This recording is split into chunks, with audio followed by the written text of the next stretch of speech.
ওনার মতো একটা মানুষ চলে যাওয়া খুবই আমাদের জন্য খুবই দুঃখজনক। আমাদের আইডিয়াল ছিলেন, কথা ছিল, মানে আমরা কাজ করার কথা ছিল, আর হলো না আর কি।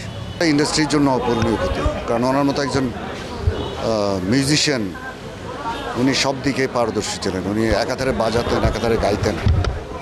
তো ওনার মতো একটা মানুষ চলে যাওয়া খুবই আমাদের জন্য খুবই দুঃখজনক, কারণ উনি ছিল বাংলাদেশের আমাদের এই যে ব্যান্ড গানের যুদ্ধের একজন অগ্রজ মানুষ ছিলেন, এবং উনি ফ্যান্টাস্টিক পারফর্মার ছিলেন, ফার্স্ট সময় গান গাইতেন, আমাদের আইডিয়াল ছিলেন।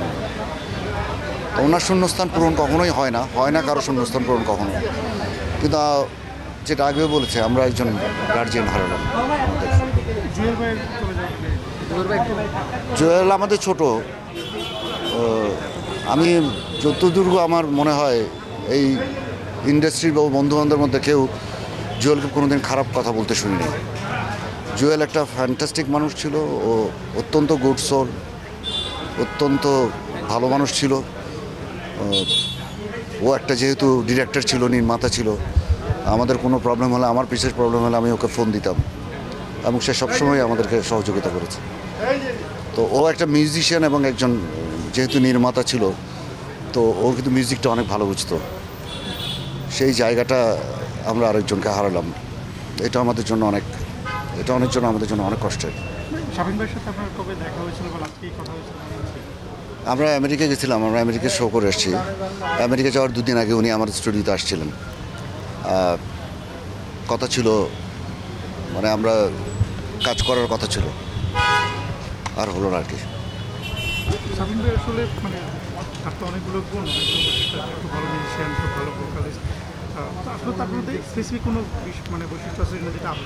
উনি অনেক পারফেক্ট ছিলেন, উনি অনেক পারফেকশনিস্ট ছিলেন।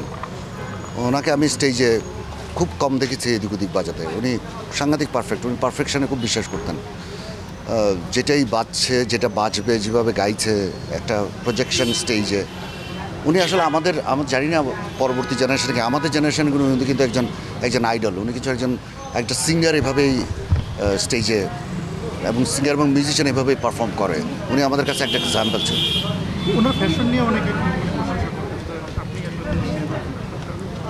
আসলে ওনাদের থেকেই তো দেখে আমাদের মিউজিক তো শুরু ওনাদেরকে দেখেই। বাচ্চু ভাই ছিলেন, শাফিন ভাইরা ছিলেন, এরাই তো স্ট্যান্ডার্ড। তখন ভাইরা আছেন, মানাম ভাইরা আছেন, মাকসুদ ভাই আছেন, বাবু ভাই আছেন। আমরা তো এদের থেকেই দেখে শিখেছি আমাদের জেনারেশনটা। তো শাফিন ভাই সবসময় একটা অন্যরকম ছিল, ওনার স্টেজ প্রেজেন্স অনেক ডমিনেটিং ছিল। উনি যখন স্টেজে দাঁড়াতেন, তখন মনে হতো যেন একজন লোক দাঁড়িয়েছে। দাদা অনেকে আক্ষেপ করেন যে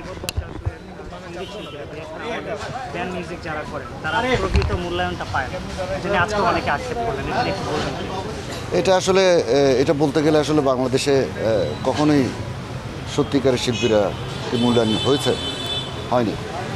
তো এটা ব্যান্ডের বেলায় কেন প্রযোজ্য হবে? এটা পুরো আমাদের সর্বক্ষেত্রে এটা সত্যি।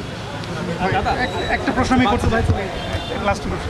হ্যাঁ, যেটা হচ্ছে যে আমরা দেখছি যে আমাদের যারা লেজেন্ডারি সিঙ্গার আছেন, যারা আমাদের মানে মিউজিক ইন্ডাস্ট্রিকে অনেক দূর এগিয়ে নিয়ে গেছেন, তারা ধীরে ধীরে চলে যাচ্ছে, একে চলে যাচ্ছে। কিন্তু নতুন করে মানে তাদের মতো করে বা তাদের জায়গা দখল করার মতো বা তাদের জায়গা পূরণ করার মতো নতুন করে শিল্পী সেভাবে আসলে নতুন করে তৈরি হচ্ছে এই জেনারেশন। হচ্ছে না কেন? হচ্ছে।